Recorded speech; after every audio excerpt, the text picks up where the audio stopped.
जय हिंद साथियों, आप सभी का स्वागत करता हूं आप सभी के अपने चैनल एग्जाम फतेह में। साथियों, आज की इस वीडियो में एक ऐसा पूरा मॉक टेस्ट देखने जा रहे हैं चारों विषयों का, जिसको अगर आप साथियों अच्छे तरीके से देख लेते हैं, इन सभी प्रश्नों को तैयार कर लेते हैं, तो मुझे नहीं लगता कि पेपर आपका इससे बाहर जाएगा यूपी पुलिस कांस्टेबल का। तो यूपी पुलिस कांस्टेबल के एग्जाम को साथियों क्रैक करने के लिए ये पूरी क्लास साथियों एंड तक अगर आप देख लेते हैं, तो मुझे ऐसा लगता है, मेरा ऐसा मानना है कि तैयारी आपकी इतनी मजबूत हो जाएगी कि कम से कम यूपी पुलिस कांस्टेबल में कट ऑफ आपका साथियों, कट ऑफ में आपका नाम आ जाए, सिलेक्शन आपका बहुत आराम से हो जाए। तो पहला प्रश्न आपकी स्क्रीन पर है कि व्युत्पत्ति के आधार पर संज्ञा के कितने भेद होते हैं। तो अगर पूछा जाए व्युत्पत्ति के आधार पर कितने भेद होते हैं, तो 3 भेद होते हैं साथियों। कौन कौन से? यौगिक, ऋण और योग ऋण। ठीक है ना। अगर सिर्फ आपसे पूछे कि संज्ञा कितने प्रकार की होती, कितने भेद होते हैं उसके, तो 5 आपको बताना है। लेकिन व्युत्पत्ति आ जाए तो साथियों 3 आपको बताना है। उसके बाद देखिए, आहा, आप आ गए, इस वाक्य में आहा शब्द साथियों क्या है बताइए। तो ये एक अव्यय है साथियों। क्या है? ये एक अव्यय है, इसलिए सही जवाब आपका ऑप्शन नंबर सी हो जाता है। उसके बाद देखिए कि निम्नलिखित में से पुल्लिंग शब्द इसमें से कौन सा। देखिए, किसी भी शब्द में अगर आप कैसा लग जाए, यानी कि अगर शब्द में कैसा लग रहा हो तो वो पुल्लिंग होगा, और अगर कैसी लग रहा हो तो वह स्त्रीलिंग होगा। देखिए, नदी कैसी है तो ये स्त्रीलिंग है।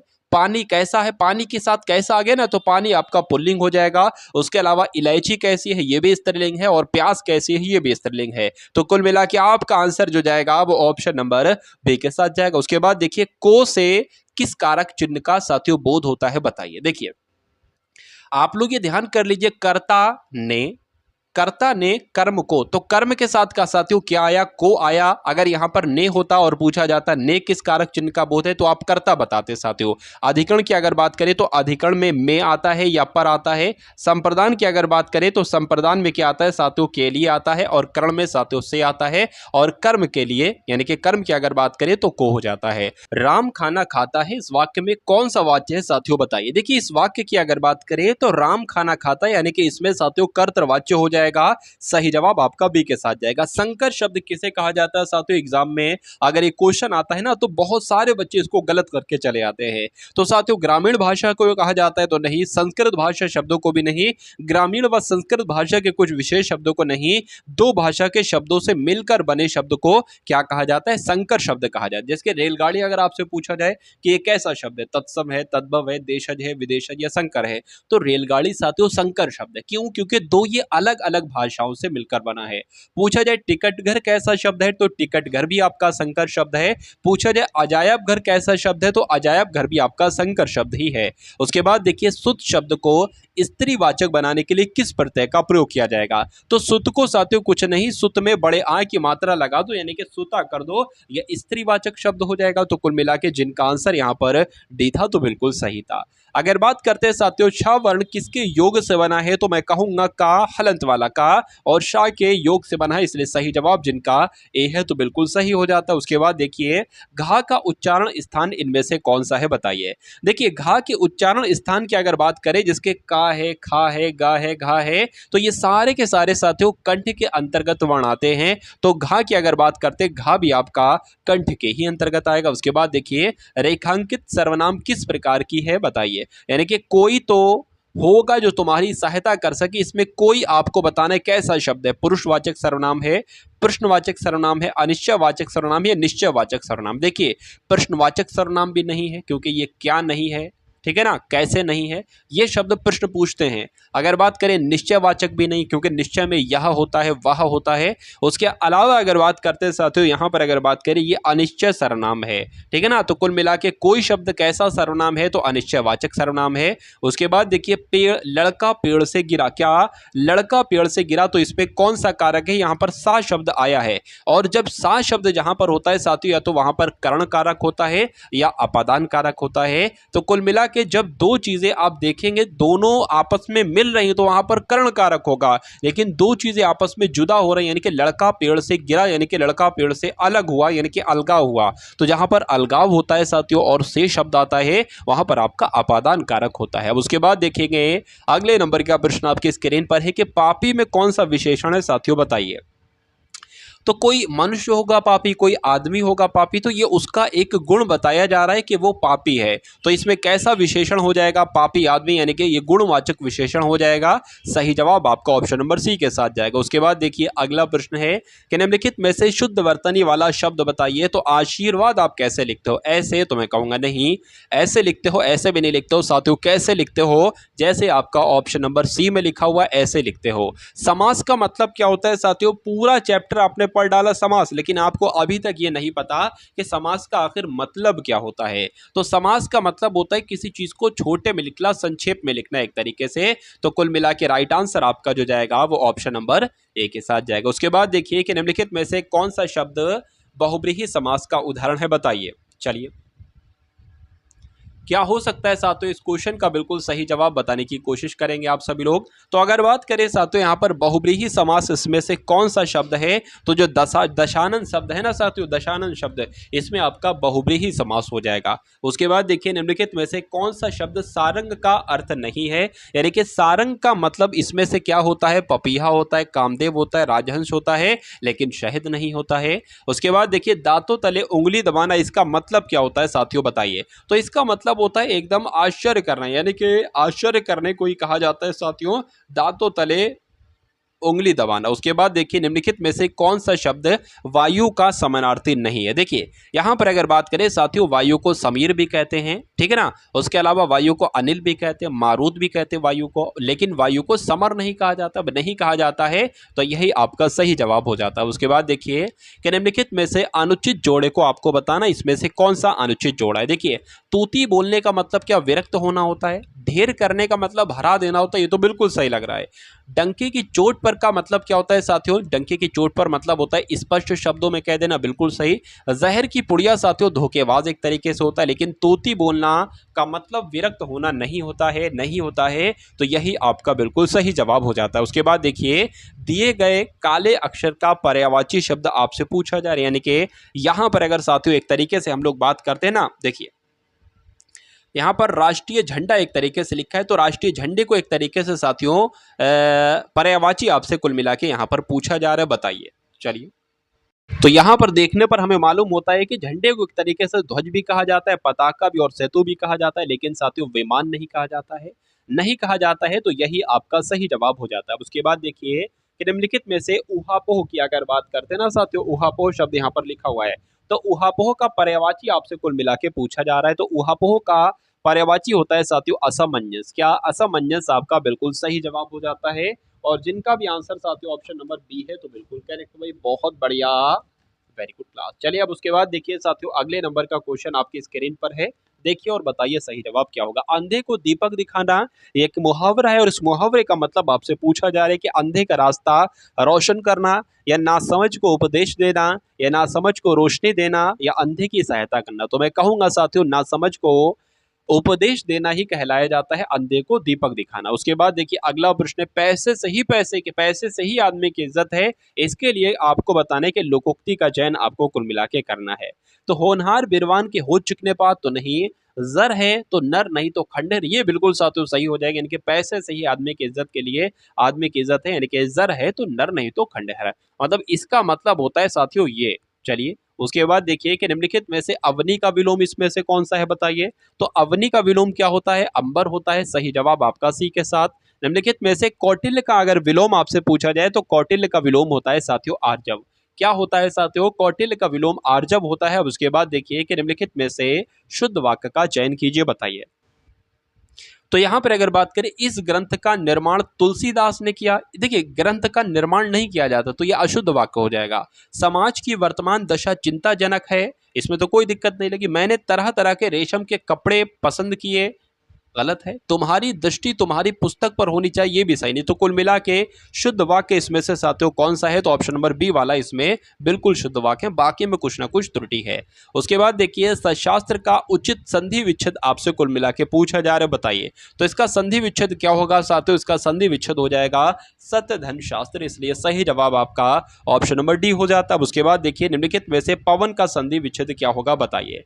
तो यहां पर अगर बात करते हैं साथियों पवन का संधि विच्छेद क्या होगा, तो तो पो धन अन क्या हो जाएगा, ये पवन का संधि विच्छेद हो जाएगा और सही जवाब आपका बी हो जाएगा। शोक किस रस का स्थायी भाव है बताइए। तो शोक की अगर बात करें ये साथियों करुण रस का स्थायी भाव है, ये आप लोग ध्यान रखेंगे।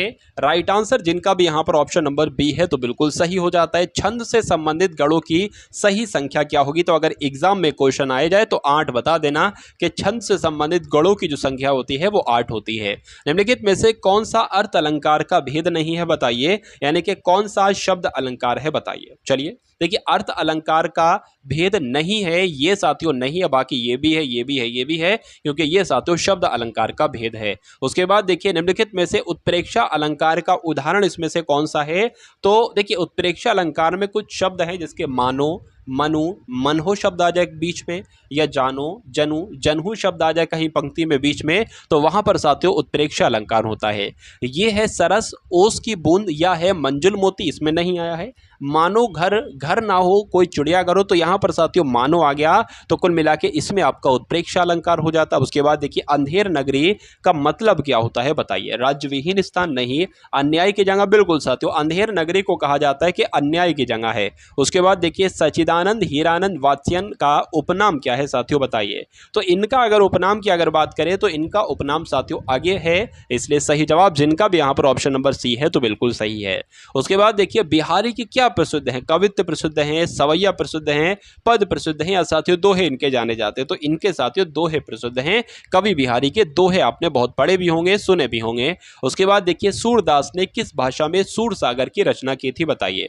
तो ब्रज भाषा में की थी, आप लोग ध्यान रखेंगे एग्जाम में साथियों आपसे क्वेश्चन पूछा जाता है। उसके बाद देखिए चिंतामणि किसका निबंध संग्रह है, तो ये किसका निबंध संग्रह साथियों, तो रामचंद्र शुक्ल जी का निबंध संग्रह, आप लोग ध्यान रखेंगे। राइट आंसर आपका जो जाएगा वो ऑप्शन नंबर सी के साथ जाएगा भाई, बहुत बढ़िया, वेरी गुड क्लास। तो अब आपके सामने साथियों यहाँ पर जीके के क्वेश्चन शुरू हो चुके हैं, और जीके की अगर बात करें साथियों जीके में 38 क्वेश्चन मैं आपको यहाँ पर करवाने वाला हूँ, जिसमें आपका स्कोर जो होना चाहिए वो साथियों स्कोर आपका जो होना चाहिए वो 15 के ऊपर का साथियों स्कोर होना चाहिए। चलिए तो यहाँ पर अगर बात करें साथियों जीके के सभी महत्वपूर्ण टॉपिक को कंप्लीट किया जाएगा आज की इस वीडियो के माध्यम से, और जीके के जितने इंपॉर्टेंट क्वेश्चंस बनते हैं वो सब साथियों यहाँ पर आप लोग देखेंगे। तो यहाँ पर भी देखिएगा और अपना टारगेट कंप्लीट कीजिएगा जैसे आपने अपना टारगेट हिंदी में कंप्लीट किया। देखिए मोहनजोदड़ो का स्थानीय नाम क्या है, अगर आपसे एग्जाम में पूछा जाए तो आपको मृतकों का टीला बताना है साथियों कि मोहनजोदड़ो का स्थानीय नाम मृतकों का टीला है। उसके बाद देखिए अगले नंबर का प्रश्न है कि हड़प्पा कालीन लोगों ने नगरों में घरों के विन्यास के लिए कौन सी पद्धति अपनाई थी, कमल पुष्प की आकृति की पद्धति, या गोलाकार आकृति की पद्धति, या ग्रिड पद्धति की अगर बात करें त्रिभुज आकृति में पद्धति। तो कुल मिला के अगर आप लोग ध्यान रखेंगे साथियों कि हड़प्पा कालीन लोगों ने नगरों में घरों के विन्यास के लिए कौन सी पद्धति अपनाई थी, तो ग्रिड पद्धति अपनाई थी, आप लोग ध्यान रखेंगे। उसके बाद देखिए साथियों अगले नंबर का प्रश्न है कि नर्मदा नदी पर सम्राट हर्षवर्धन के दक्षिणावर्ती अग्रगमन को किसने रोका था, तो साथियों किसने रोका था, आप लोग ध्यान रखेंगे साथियों किसने रोका था, पुलकेशिन द्वितीय ने रोका था, इसलिए सही जवाब आपका ऑप्शन नंबर बी के साथ जाएगा। अब उसके बाद देखिए अगले नंबर का साथियों प्रश्न आपके स्क्रीन पर है, देखिए और बताइए सही जवाब यहाँ पर आपका क्या हो सकता है। चलिए मौखरी शासक के बारे में साथियों आपसे यहाँ पर पूछा जा रहा है कि मौखरी शासक की राजधानी क्या थी, तो यहाँ पर आप लोग ध्यान रखेंगे साथियों कन्नौज जो थी ना ये मौखरी शासकों की राजधानी थी। उसके बाद देखिए कि सूफी सिलसिला यानी कि सूफी संप्रदाय किससे संबंधित है बताइए, तो ये किससे संबंधित है साथियों, इस्लाम धर्म से संबंधित है, इसलिए जिनका आंसर यहाँ पर ऑप्शन नंबर सी है तो बिल्कुल सही है। उसके बाद देखिए फिरदौसी सिलसिले के सबसे पहले सूफी कौन थे बताइए, तो यहाँ पर अगर बात करें आप लोग ध्यान रखेंगे साथियों के शरफुद्दीन अहमद इब्न मखदूम याहिया मनेरी इनका नाम था, और ये फिरदौसी सिलसिले के सबसे पहले सूफी थे, ये आपके एग्जाम में क्वेश्चन बन सकता है। अब उसके बाद देखिए दारा शिकोह ने किस शीर्षक से उपनिषदों का फारसी में अनुवाद किया था बताइए, तो आप लोग यहाँ पर ध्यान रखेंगे सिर अकबर के नाम से क्या दारा शिकोह ने सिर अकबर के नाम से शीर्षक से उपनिषदों का फारसी में अनुवाद किया था? ये आपको मालूम होना चाहिए साथियों, आंसर आपका डी के साथ जाएगा। अब उसके बाद देखिए अगले नंबर का प्रश्न है कि कैबिनेट मिशन योजना के विषय में कौन सा सही नहीं है बताइए। तो यहां पर अगर बात करें प्रांतीय समूहीकरण, ये तो सही है। भारतीय सदस्यों वाला अंतरिम मंत्रिमंडल, ये भी सही। पाकिस्तान की स्वीकृति साथियों नहीं हुई थी कैबिनेट मिशन योजना के तहत, इसलिए सही जवाब आपका ऑप्शन नंबर सी हो जाता है। अब उसके बाद देखिए अगला प्रश्न है साथियों, यहाँ पर अगर बात करें यूपी पुलिस कांस्टेबल के लिए ये जो आपकी क्लास चल रही है, इसमें साथियों चाहे जीके के आसान क्वेश्चन हो, चाहे साथियों मॉडरेट टाइप के क्वेश्चन हो, चाहे कठिन क्वेश्चन हो, यानी कि तीनों का साथियों मिश्रण एक तरीके से देखेंगे तो कुल मिला के जैसे एग्जाम में आपसे क्वेश्चंस पूछे जाएंगे वैसे ही साथियों यहाँ पर क्वेश्चंस आपको दिखेंगे। देखिए भारतीय संविधान का कौन सा अनुच्छेद अल्पसंख्यकों को अपनी मनपसंद शिक्षण संस्थाओं के स्थापित तथा संचालित करने का अधिकार को संरक्षण प्रदान करता है? देखिए अगर बात करते साथियों जब हम संविधान की, तो संविधान की अगर बात करें अनुच्छेदों की, जो अल्पसंख्यकों के बारे में अनुच्छेद कहते हैं ना, वो अनुच्छेद 29 और 30 कहते हैं, ये आप लोग ध्यान रखेंगे पहली बात। और अगर बात करें ऐसा कौन सा अनुच्छेद है जिसमें अल्पसंख्यक वाला व्यक्ति अपनी मनपसंद का शिक्षण संस्थाओं का स्थापित कर सकता है और उसका संचालन कर सकता है, तो ये अधिकार साथियों अनुच्छेद 30 देता है। इसलिए सही जवाब आपका जो जाएगा वो ऑप्शन नंबर डी के साथ जाएगा। उसके बाद देखिए कि अस्थायी लोकसभा अध्यक्ष यानी कि प्रोटेम स्पीकर को कौन नियुक्त करते हैं बताइए। चलिए तो कौन नियुक्त करते हैं साथियों? राष्ट्रपति नियुक्त करते हैं, आप लोग ध्यान रखेंगे। सही जवाब आपका जो जाएगा वो ऑप्शन नंबर किसके साथ जाएगा? ऑप्शन नंबर साथियों ए के साथ जाएगा। भाई बहुत बढ़िया, वेरी गुड क्लास। चलिए अब उसके बाद देखिए अगले नंबर का क्वेश्चन आपकी स्क्रीन पर है, देखिए और बताइए सही जवाब यहाँ पर आपका साथियों क्या हो सकता है। चलिए साथियों जिन लोगों ने अभी तक क्लास को लाइक ना किया हो तुरंत साथियों क्लास को लाइक कर दीजिए। क्लास को लाइक करके साथियों इस वीडियो को एक बार शेयर भी कर दीजिए। उसके बाद देखिए कि मुख्यमंत्री की नियुक्ति किसके द्वारा की जाती है? तो राज्यपाल के द्वारा ही साथियों, यानी कि राज्यपाल ही मुख्यमंत्री की नियुक्ति करते हैं। उसके बाद देखिए अगला प्रश्न है राज्य विधानमंडल का ऊपरी सदन कौन सा होता है बताइए। तो विधान परिषद की अगर बात करें साथियों, विधानमंडल का ऊपरी सदन जो होता है वो विधान परिषद होता है। उसके बाद देखिए सौर पृष्ठ पर लगभग कितना तापमान होता है बताइए। तो कितना तापमान होता है साथियों? 6000 डिग्री सेल्सियस तापमान होता है, आप लोग ध्यान रखेंगे। सही जवाब आपका ऑप्शन नंबर सी के साथ जाएगा। सुपरनोवा साथियों क्या है? तो अगर आपके एग्जाम में डायरेक्ट आपसे पूछ लिया जाए कि ये सुपरनोवा क्या है, तो ये एक साथियों मृतप्राय तारा है। क्या है? ये एक मृतप्राय तारा है, आंसर आपका डी के साथ जाएगा। पृथ्वी के निकटतम खगोलीय पिंड इसमें से साथियों कौन सा है? तो चंद्रमा की जब हम बात करते हैं साथियों, तो ये पृथ्वी के निकटतम खगोलीय पिंड है, यानी कि चंद्रमा आपका बिल्कुल सही जवाब हो जाता है। करीबा बांध किस नदी पर स्थित है? आपसे ये क्वेश्चन पूछा जाए तो जो जैम्बेजी की अगर बात करते हैं ना सर, तो जैम्बेजी नदी की, तो जैम्बेजी नदी के पास में है कौन सा बांध? करीबा बांध इसका बांध नाम है। उसके बाद देखिए अगला प्रश्न, विश्व में सबसे ऊंचा बांध कौन सा है बताइए।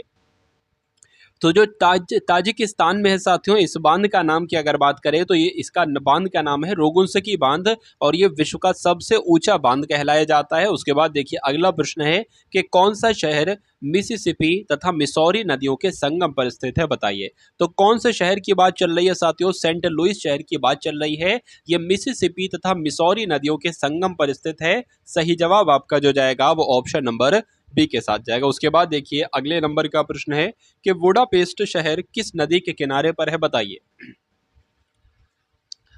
चलिए तो अगर बात करें साथियों, डेन्यूब नदी के किनारे पर है। बिल्कुल साथियों, जो बुडापेस्ट शहर है यह डेन्यूब नदी के किनारे पर है, इसलिए सही जवाब आपका डी के साथ जाएगा।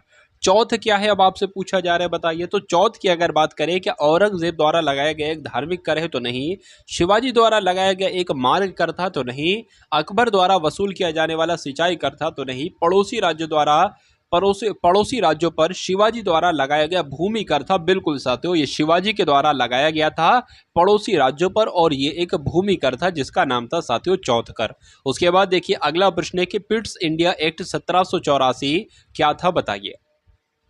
चलिए तो ये एक साथियों अधिनियम था, ये एक नियामक अधिनियम था, ये एक एक्ट था, ये आप लोग ध्यान रखेंगे। राइट आंसर जिनका भी ऑप्शन नंबर बी है तो बिल्कुल सही हो जाता है। अब उसके बाद देखिए अगला प्रश्न है कि यदि राष्ट्रपति अपने पद से त्यागपत्र देना चाहें तो वह किसे लिखकर ऐसा कर सकते हैं, बताइए। देखिए अगर राष्ट्रपति इस्तीफा देना चाहते हैं, त्यागपत्र देना चाहते हैं, तो वो किसको देते हैं, वो उपराष्ट्रपति को देते हैं। लेकिन अगर आपसे एग्जाम में पूछ लिया जाए कि अगर उपराष्ट्रपति अपना इस्तीफा देना चाहे या त्यागपत्र देना चाहें तो वो किसे देंगे साथियों, वो राष्ट्रपति को देंगे। तो ये दोनों पॉइंट आप लोग ध्यान रखेंगे। अब उसके बाद देखिए भूदान आंदोलन किसने शुरू किया था, बताइए। तो भूदान आंदोलन का संबंध किससे है, ऐसे भी क्वेश्चन पूछा जाता है। विनोबा भावे से इनका संबंध है इस आंदोलन का, या विनोबा आंदोलन के भूदान आंदोलन के किसने प्रारंभ किया साथियों, तब भी आपको विनोबा भावे ही बताना है। उसके बाद देखिए देवदास उपन्यास के रचयिता कौन है, बताइए। चलिए तो देवदास की अगर बात करते हैं, देवदास के उपन्यासकार के रचयिता कौन है, तो आप लोग यहां पर ध्यान रखेंगे साथियों शरद चंद्र चट्टोपाध्याय की अगर बात करते हैं तो ये देवदास उपन्यास के रचनाकार हैं। राइट आंसर आपका ऑप्शन नंबर बी हो जाता है भाई, बहुत बढ़िया, वेरी गुड क्लास। अब उसके बाद देखिए निम्नलिखित में से सदिश राशि इसमें से कौन सी है, बताइए। देखिए यहां पर अगर बात करें अदिश राशि है लंबाई, समय अदिश राशि है, द्रव्यमान भी अदिश राशि है, लेकिन वेग की जब हम बात करते हैं तो वेद एक साथियों सदिश राशि है, इसलिए सही जवाब आपका ऑप्शन नंबर ए हो जाता है। अब उसके बाद देखिए रॉकेट किस सिद्धांत पर कार्य करता है, जो रॉकेट होता है ना साथियों, ये किस सिद्धांत पर कार्य करता है, तो ये संवेग संरक्षण के सिद्धांत पर कार्य करता है, ये आप लोग ध्यान रखेंगे, इसलिए सही जवाब आपका ऑप्शन नंबर डी हो जाता है। अब उसके बाद देखिए कि एक पिंड ऊर्ध्वाधर दिशा में ऊपर प्रक्षेपित किया जाता है तथा यह पुनः धरातल पर गिरता है, इसकी स्थितिज ऊर्जा साथियों होगी, तो इसकी स्थितिज ऊर्जा धरातल पर अधिकतम होगी या सर्वाधिक ऊंचाई पर अधिकतम होगी या वापसी यात्रा के दौरान अधिकतम होगी या धरातल तथा अधिकतम ऊंचाई दोनों पर अधिकतम होगी।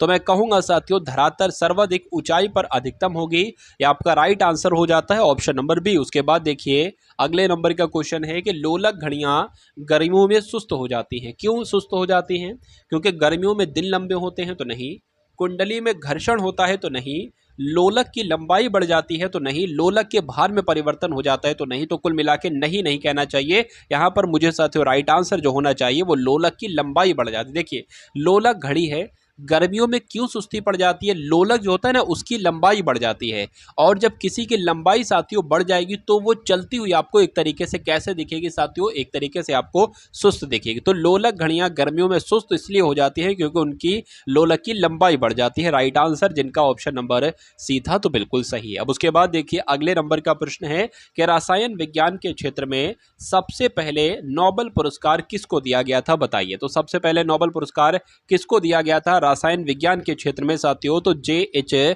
वॉटसॉफ को दिया गया था, ये आप लोग ध्यान रखेंगे, इसलिए करेक्ट आंसर आपका जो होगा वो ऑप्शन नंबर डी के साथ जाएगा। उसके बाद देखिए अगला प्रश्न बताइए निम्नलिखित में से कौन रासायनिक उर्वरक नहीं है, बताइए। तो यहां पर अगर बात करें साथियों कौन रासायनिक उर्वरक नहीं है, तो यूरिया है, सुपर फॉस्फेट है, पोटेशियम नाइट्रेट है, लेकिन सोडियम सल्फेट नहीं है। अब नहीं है तो यही आपका राइट आंसर हो जाता है। किसी अमलगम का एक घटक सदा होता है, तो कैसा होता है साथियों, बताइए। यहां पर अगर बात करें साथियों तो आपका राइट आंसर जो होगा वो मरकरी के साथ जाएगा, यानी कि किसी अमलगम का एक घटक हमेशा मरकरी होता है। फ्यूज तार किससे बनते हैं, बताइए। तो फ्यूज तार की अगर बात करें तो ये तो टिन और एल्यूमिनियम की मिश्र धातु से बनते हैं साथियों फ्यूज तार, ये आपके एग्जाम में क्वेश्चन बहुत पूछा जाता है, इसलिए जिनका आंसर यहां पर ऑप्शन नंबर सी था तो बिल्कुल सही जवाब हो जाता भाई, बहुत बढ़िया, वेरी गुड क्लास। उसके बाद देखिए धान में एक रोग होता है साथियों जिसको कहते हैं खैरा रोग, तो ये किसकी कमी की वजह से होता है, ये जिंक की कमी की वजह से होता है, तो जिनका आंसर यहां पर ऑप्शन नंबर सी था तो बिल्कुल सही था भाई, बहुत बढ़िया, वेरी गुड क्लास। अमीबा का मतलब क्या होता है साथियों, बताइए। देखिए यहां पर अमीबा की अगर बात करते हैं तो अमीबा का अर्थ आपसे कुल मिला के पूछा जाए, इसका मतलब होता है बदलना। अगर आपके एग्जाम में पूछा जाए कि अमीबा का अर्थ क्या है तो आपको बता देना है बदलना इसका मतलब होता है। अनॉक्सी श्वसन को साथियों क्या कहा जाता है, बताइए। तो इसको शर्करा किण्वन कहा जाता है, क्या कहा जाता है साथियों, इसको शर्करा किण्वन कहा जाता है, इसलिए सही जवाब आपका ऑप्शन नंबर सी हो जाता है। उसके बाद देखिए स्कैपुला की अगर बात करिए किस अंग की हड्डी होती है, बताइए। तो यहां पर अगर साथियों बात करते हैं हम लोग कि स्कैपुला किस अंग की हड्डी होती है, तो ये वक्ष की हड्डी होती है, राइट आंसर आपका ऑप्शन नंबर ए हो जाता है। उसके बाद देखिए कि हैजा होता है साथियों, बताइए। तो हैजा की अगर बात करें साथियों, ये जीवाणु से होता है। हैजा रोग जो होता है ना, ये जीवाणु से होता है। किस हार्मोन की कमी से मिक्सिडिमा रोग हो जाता है, बताइए। चलिए, तो क्या आपका साथियों राइट आंसर हो सकता है? देखिए और बताने की कोशिश करेंगे आप सभी लोग, आपका राइट आंसर क्या है। चलिए, तो इस क्वेश्चन के आंसर की अगर बात करें साथियों, इसका राइट आंसर आपको देना है कमेंट सेक्शन में कि क्या आपका इसका राइट आंसर हो सकता है कि कौन से हार्मोन की कमी से मिक्सिडिमा नामक रोग हो जाता है। तो ये वीडियो आपको साथियों कैसी लगी? 75 के 75 क्वेश्चन आपने यहाँ पर देखे, जिसमें से हिंदी के 38 क्वेश्चन, लगभग 37 क्वेश्चन, उसके अलावा 38 क्वेश्चन सामान्य ज्ञान के। तो इसमें से साथियों स्कोर आपका कितना रहा, एक बार आप कमेंट कीजिएगा, बताइएगा कि कैसी आपकी तैयारी चल रही है। तो मिलते हैं हम सभी लोग आने वाली वीडियो में। जय हिंद साथियों।